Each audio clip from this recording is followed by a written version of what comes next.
everybody, it's me, Bob, and welcome to another exciting action-packed episode of Naked Lunch. With me today is Amy Johnson, co-founder of Rock from the Heart. And Amy, are you ready to get naked? Well, I suppose. Let's do it. I'm dropping that on her. That's sort of, we don't really get naked. There's, FCC regulations against that. And we don't have lunch either. So I think we'll be okay.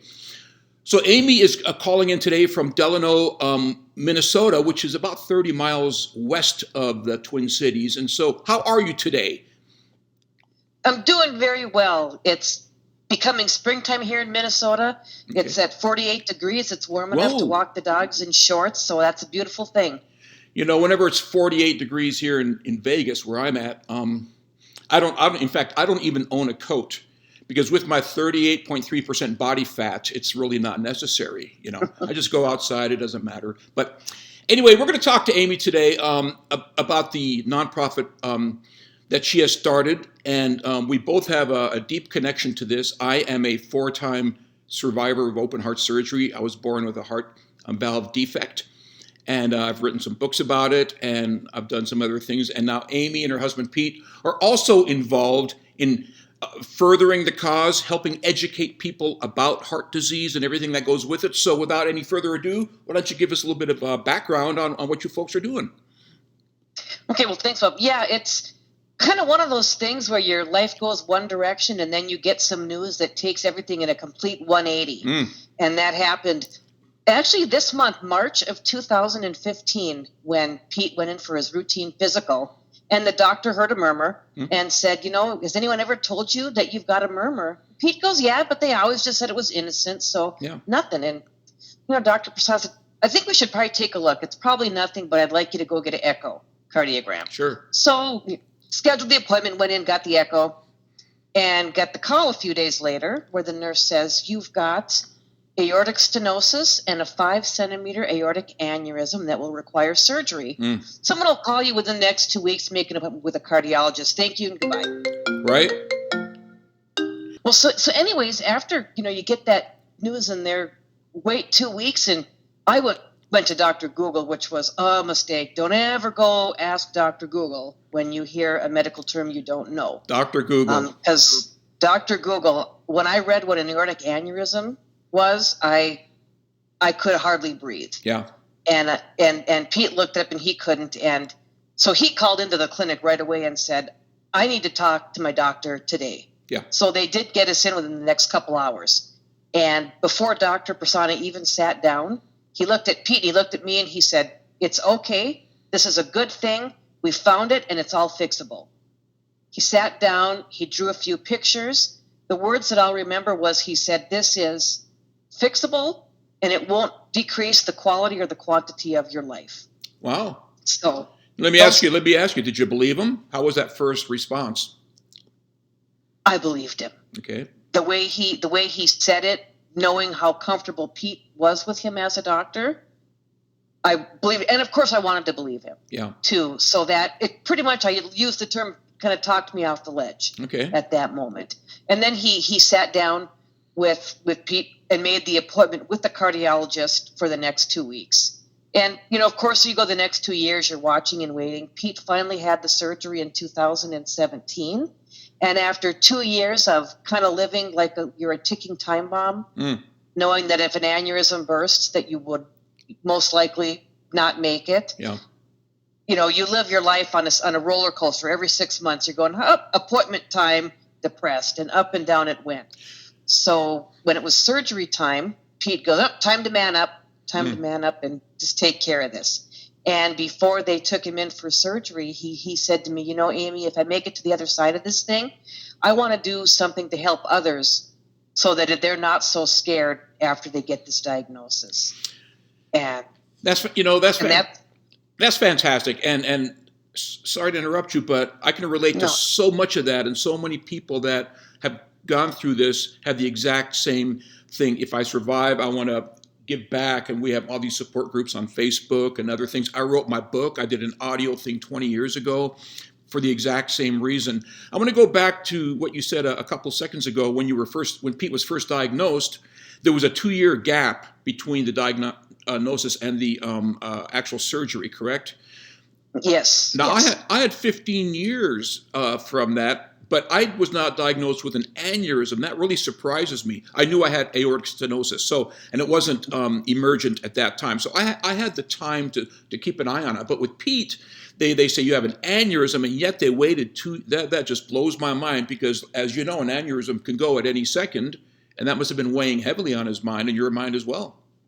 Yeah, and a lot of that was because he was borderline. You know, the doctors have their magic formulas that they say, you know, your chance of surviving the surgery versus the chance of something happening with the aneurysm, and it was fairly stable after the first 6 months, which was a good sign. And when it came actual surgery time, the kicker was the stenosis had gotten severe. But Pete would have had the option to have the surgery any of those 6 months along the 2 years. Okay. Because it was borderline, but he was scared. Yeah. So he wanted to wait as long as he could, and that was a part of it. But we had just a phenomenal medical team that gave us just the confidence that things were going to be okay. He knew what kind of signs to be watching for, that if anything made him uncomfortable, he could, you know, call or text his cardiologist, Dr. Alex Campbell, who's like my hero. He's really just so easygoing with Pete, and it's a high anxiety condition, like you said. You're living with it for Pete. I can't even imagine, you know, because I'm not the one that had it. Yeah. But you know, Pete and I are very close. He's my soulmate, so I felt it with him. I lived it with him, you know, by his side every step of the way. Yeah. Let me ask you, what does Pete do for a living? What do you do for a living? Well, I do a bunch of things. I'm a part-time sub-teacher that I do just because I love to teach.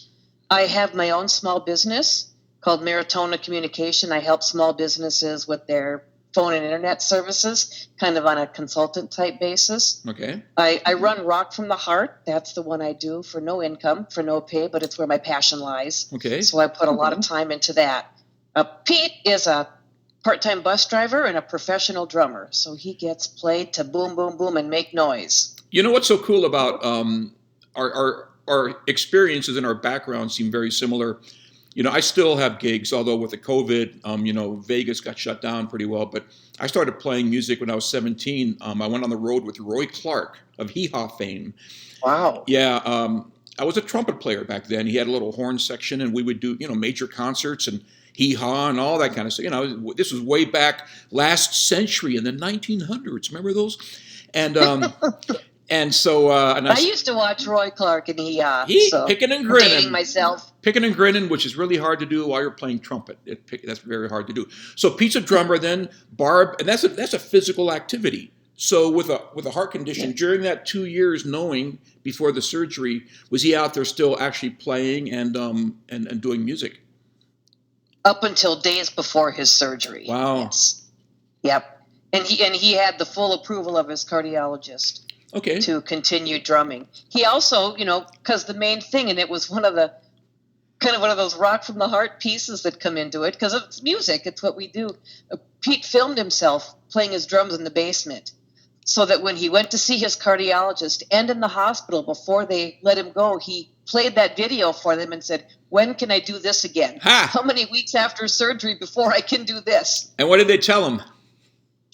They told him 4 weeks he could be doing some light drumming, you know, 6 weeks a little more practicing, and he played his first gig 8 weeks post-surgery. So 8 weeks to the day.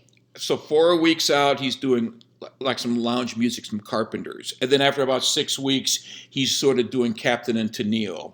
And then after 8 weeks, he's doing Led Zeppelin and AC/DC, right? Sort of. Yeah. Okay. Well, it was nice because it was a shorter gig, about 45 minutes to an hour set. Yeah. And boy, what a beautiful, that was a great day. Yeah, you know, and exactly right. Would you agree? And maybe one of the reasons you started, is it a foundation, or what do you want to call your Rock from the Heart? Is it more of a nonprofit? How would you describe it from that perspective? We should call it just a charity or a nonprofit. Okay. Where our real goal is education and awareness through music. Okay. Using music to reach out. Through music, okay. Rock from the Heart. See, I just put two and two together. Nothing gets by me. I'm like a butter knife. So most people, wouldn't you agree that having the procedure, even though you yourself didn't go through it, but you were part of it, you're a soulmate, I have family and friends, they felt like they went through it. If you don't experience it, you really can't know. But you said something interesting in that afterwards you want to get back to normal, to be able to play those drums again, for me to be able to go and play my bass again, to live life normal. And I'll be brutally honest with you, I've had 4 of these. You've had one. Your life is it's not the same. You might be doing the same activities, but wouldn't you agree that things are different? Perspective is different. Patience, tolerance, what's important, interaction with people. How is Pete dealing with that, and how are you dealing with that? I know he just appreciates that he can.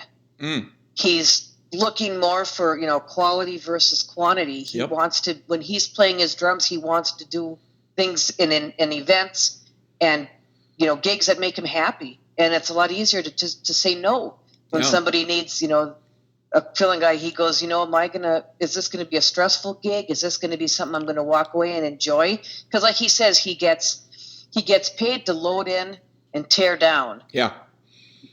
And then he just drums for free. You know what? So those pieces of it have to give him some joy.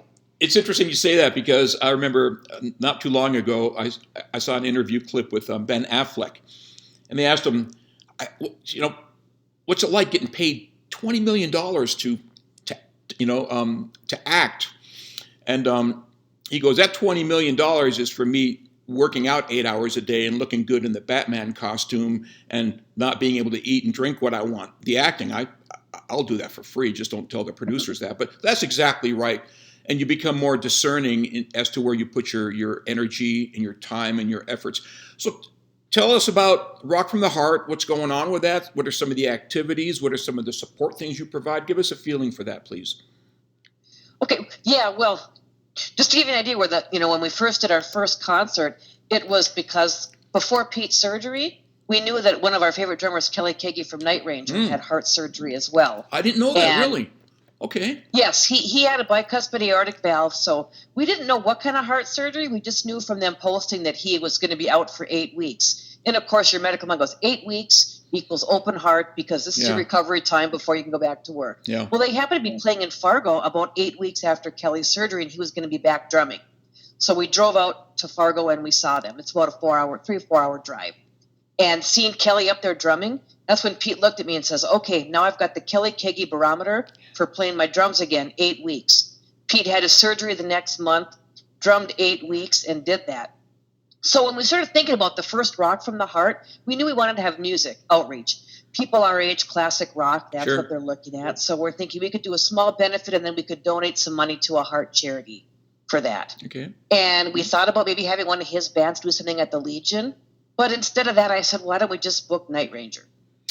No kidding. And did you? And we did. So our first Rock from the Heart featured Pete's David Bowie tribute band opening up for Night Ranger. So wow. We planned initially just the concert. It was fantastic because Kelly did an interview with the local radio station talking about his own experience, going through the diagnosis, through the recovery.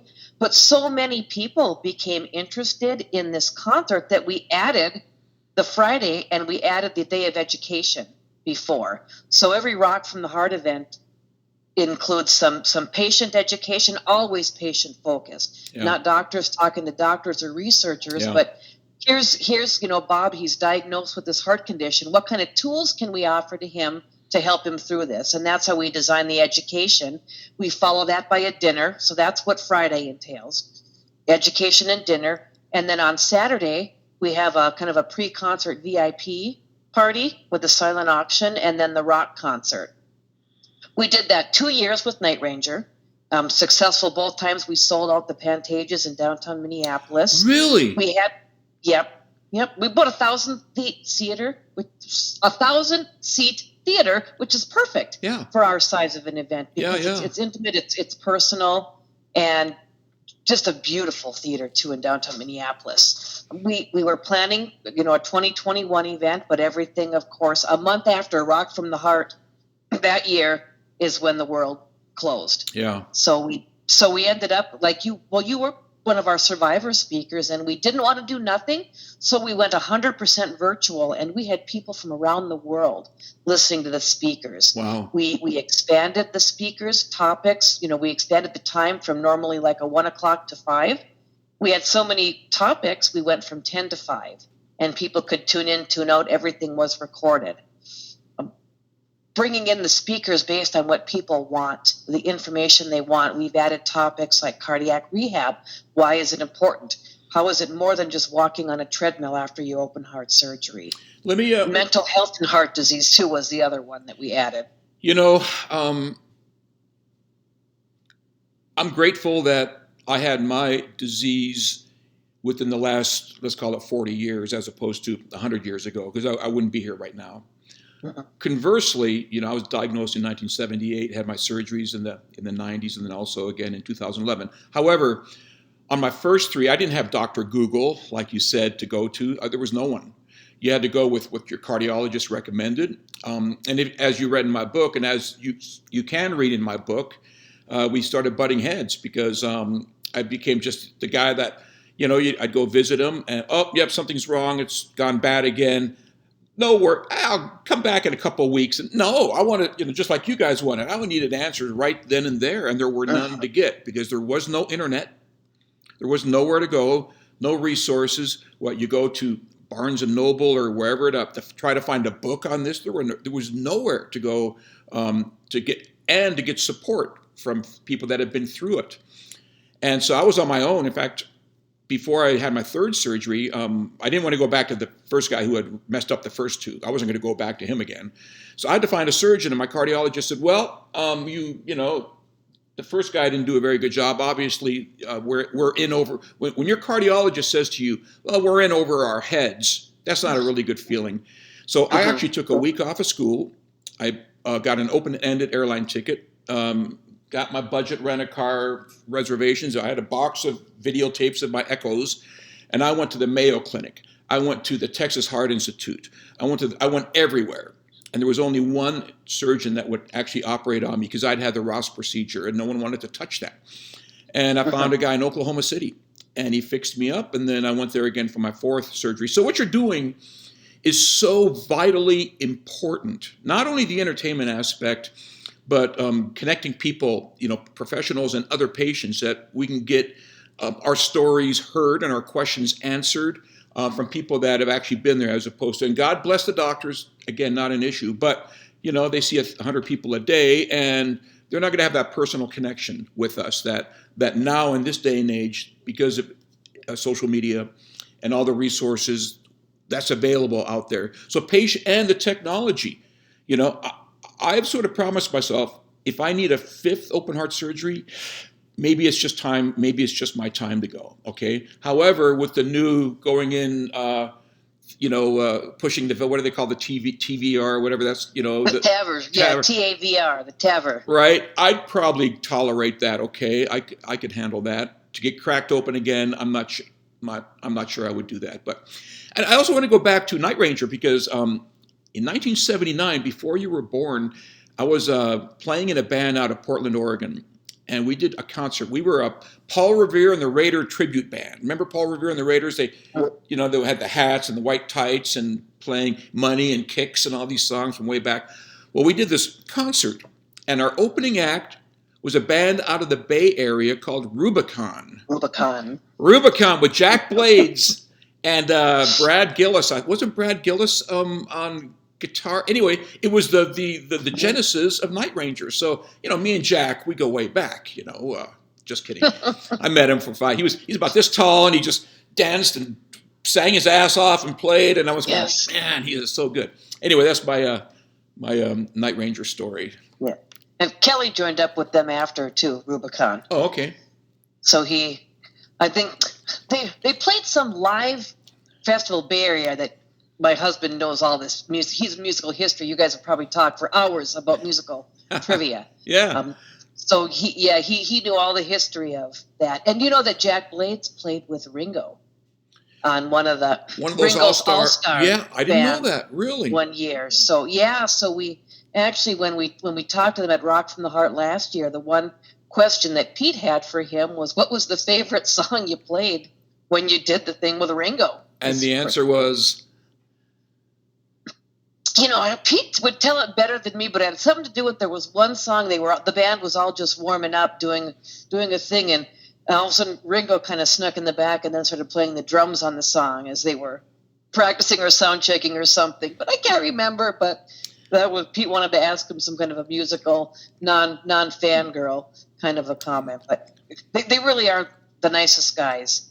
They played both our events. The first year, they had kind of a tragedy in their own camp where their tour manager passed away Tuesday, and our concert was Saturday. Oh. So they lost him days wow. before the event, and they played Milwaukee the following Thursday and Minneapolis on Saturday. Wow. So, just seeing them give 100% so soon after their own tragedy, and it was something to do with his heart, Jack told me. No kidding. It was a heart attack or something. Very young man in his 50s. So here's what confuses me, and I don't know. So Pete had a congenital, birth defect in essence, a bad valve that over time went bad. It didn't go bad because he ate McDonald's and drank 2 gallons of Pepsi and sat on his butt all day. Am I right about that? Right, the bicuspid valve, the 2 flaps instead of 3. Exactly right. Yep. And same with mine. And then it's calcification. 1 million people a year supposedly die from heart disease, and most of it is self-induced. It's bypass surgery, which is completely different from valve replacement surgery. Uh-huh. And much can be done. We can do much about taking care of ourselves. I remember I was in the hospital after my first surgery, and I had a relative, a young gal who was obese, and she came into my hospital room carrying a bag of McDonald's, and it just, I didn't say, what do you say? But the point is just the imagery of that, not understanding the implication. Here's Uncle Bob, Uh-huh. with tubes and wires and all this, and not due to something he had not taken care of himself, but just the bad luck of the disease. And yet so many people just are going to be facing a similar surgery, which is expensive, it's painful, it impacts your life in many ways, and it can be prevented, like many things. Do you address any of that, or is Rock from the Heart basically sort of a music-based and birth defect valve type thing, as opposed to bypass type, or are all people welcome? If that makes sense. All welcome, but we do really focus our education on the aortic disease, the valve disease, and the aneurysm, because it is lesser known. It's something that you can be born with. For instance, somebody like Pete, who was told as a teenager that he had a murmur, but to not worry because it's an innocent murmur. Yeah. And as it turns out, the entire time, it was because he had this bicuspid valve and the flow is off. Yeah. And he, is it a good thing or a bad thing to know that around 50 years of age, something might happen? But I'll tell you, we had a speaker 2 years ago who was a young guy in his 30s that had a bicuspid valve. And that valve failed. When you're younger, the younger failures usually happen with regurgitation, and the valve just, collapses and regurgitates, versus those that end up with problems in their 50s, it's usually stenosis. It's usually, closing up. But had he known, what if something would have happened earlier? To just know that's there, to take that second look. We're really trying to educate also the family history that's involved. Because like you said, you could do everything right and still end up with this. Sure. So, while our concerts, of course, are open to everyone, the education is always focused on these lesser known conditions of valve disease and the aortic aneurysms. Yeah, it's complicated, but it's not. And the fact that there's a resource like what you're providing, and I'm sure there's other groups out there. In 1998, after my third surgery, I wanted to put together sort of a TED Talk, although there weren't TED Talks yet. So that didn't exist. And I thought, well, no one wants to hear about heart disease until, no one wants to talk about it until they get it, and then they have to do something about it. So I thought, maybe I'll do some stand-up, I'll do some comedy. But then I thought, this is not a funny subject. Who's going to laugh about heart disease, Well, I'll do an audio book, because people don't read, especially now. 20 years ago, people still read a little bit. Now, you write a book, good luck. It's basically a professional looking brochure of what it is you really provide.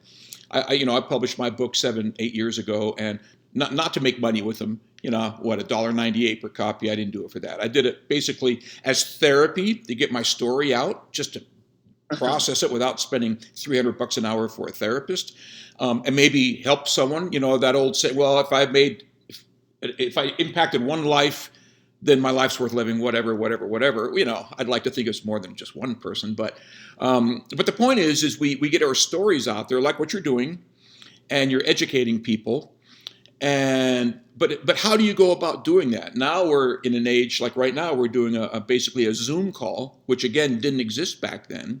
So timing right now it's a good thing that we have all these resources available. Wouldn't you agree that you can get the message out there, connect with people worldwide, and spread the love, so to speak. The one really cool thing that came out of the first and the second Rock from the Heart, when we look at the feedback from the event, was some of the comments from the doctors. What they had to say. It's like, Dr. Campbell said, I had no idea you were living your life in 6-month chunks during this. How could they not? Come in, how could they not your know? Stuff, you're doing okay. How could they not know? And he goes, no, yeah, and because they see all these patients, and he goes, now I talk to my patients differently when we come in and we talk about where we're at. I think about that every time. That the doctors learn as much from us in that non-medical office, non-clinical environment. Yeah. One of the doctors this year had said it's so nice to present in a platform that's so patient focused and not tied to one, not branded towards one company, whether it's sponsored by their particular hospital or a particular manufacturer that is talking about their individual product that you're talking about. It's really listening to each other. And then when you see the people, the survivors and the caregivers connecting with each other. I was really thankful this platform that we used for our virtual event this year, people are still connecting through that. We had one of our survivors from Duluth got connected with one of the doctors who spoke, the one who talked with her dad about the team approach to valve care, and he's now on their patient advocacy board for the Heart and Vascular Center in Duluth because they met virtually through that event, through the virtual platform. So there's so many ways to communicate and connect. Well, in person and live. I love that. You got to kind of take the tools that we have in front of us and just use them for the greater good, as I like to say, for the greater good of mankind. Right. We'll use the technology, saving the world one person at a time. No, that's fantastic. There's so many things that can be done, and I'm glad.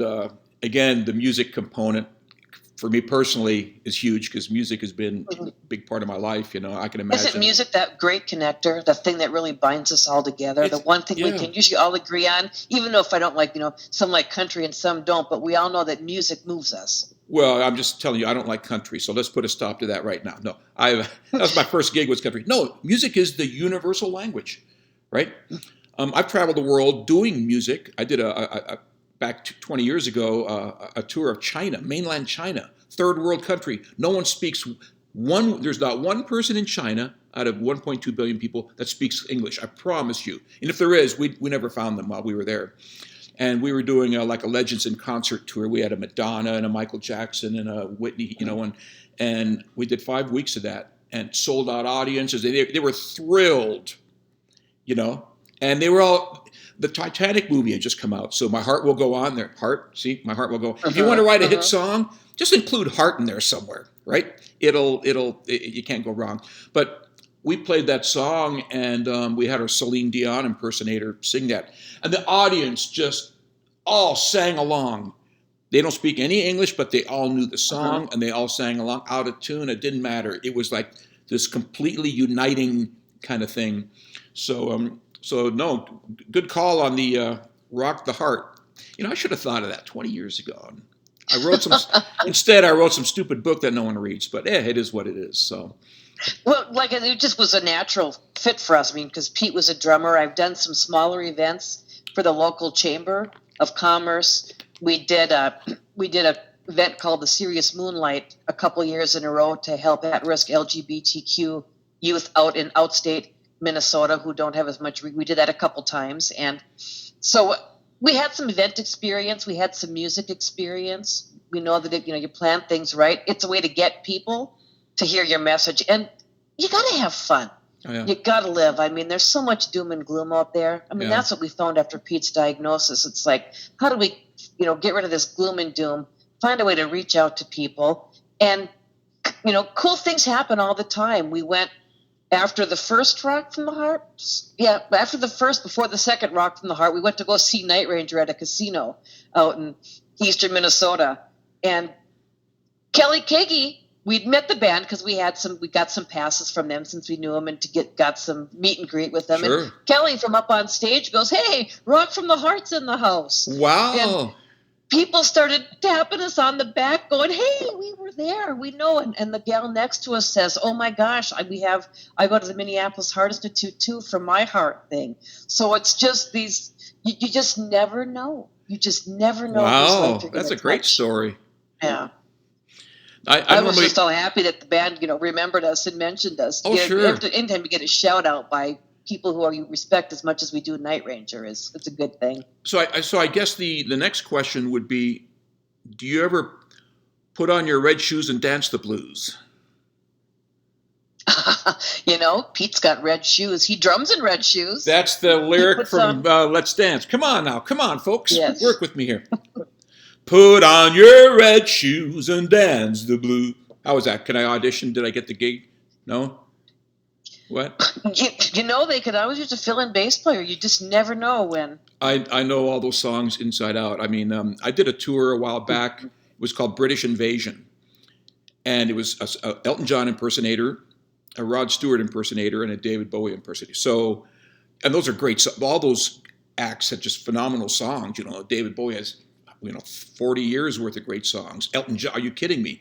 And you can only play a few of them, so you play the best ones, the favorite ones, and those songs, they play themselves, because great music, it's not, sometimes when you're playing, it's a chore. You're playing Louie, or you're playing something, you go, oh, do I have to play that again? I don't. Mustang Sal, oh no, don't make me play that again. But don't even get Pete started on Mustang. Right? In his chart, when he first met with Dr. Campbell, he mentioned that he would never play Mustang Sally, and that's actually in his medical chart. No Mustang Sally. Right? Yeah. What if something happened to Pete heart-wise, and on his tombstone he would have survived, but they had a request for Mustang Sally, and and he couldn't take it anymore. I mean, okay, maybe not. Yeah. Okay. Yeah, but you talk about that. I mean, the one thing, I listen to Pete a lot. I'm not a musician like Pete. He's a multi-instrumentalist. He's uber talented. He can write, arrange, layer harmonies, and all that. But people always think that this music is easy. You hear a David Bowie song and it's recognizable. And when they put together this tribute band with some of the members, they're like, there's a lot to these songs. Oh, yeah. This is really cool. I mean, what a musical genius in what he put together. It's not just the 3-chord blues.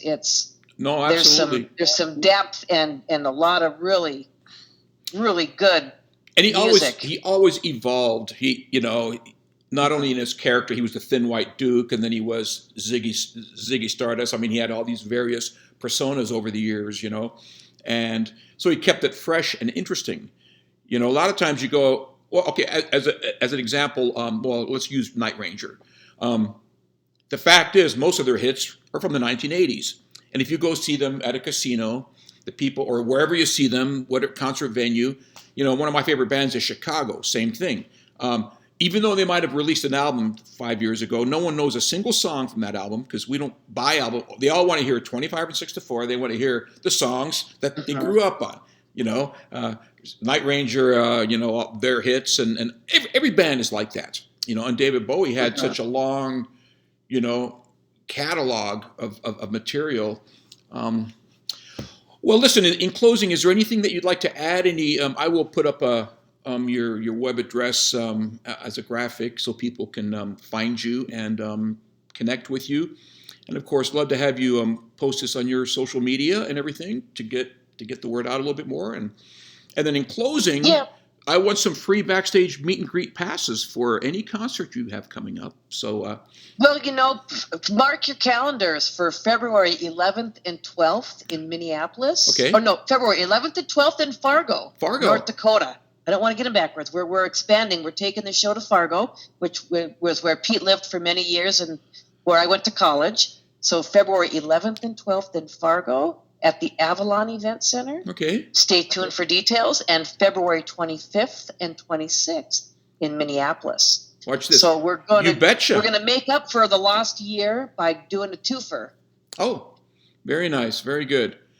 Well, Amy, you look good. You're rocking the shirt. I've got mine right here. And yep, and the full logo with our beautiful logo with the wings. This is the aorta. It comes out. I saw great that. Shirts are super comfy. They're available on our website too. It's just all of a donation, of course, but we have shirts in stock. You got a little bit of the Aerosmith vibe going on. That was a good move there, a good call to make it look rock and roll. So, like I said, I wore it, and then I sweated in it, and so I put it in the laundry. And I thought, oh, darn it, I've got the video today. But I had a feeling you'd probably wear yours, so I didn't want to look like Donnie and Marie or anything here, So anyway, well, thanks for getting naked with us. Sorry I didn't have any lunch for you, but I want to thank you, you and Pete both, for what you're doing.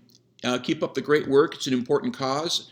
And we all need to, the Heart Warriors, we need to stay together and support and encourage and educate. So hopefully we'll continue doing that.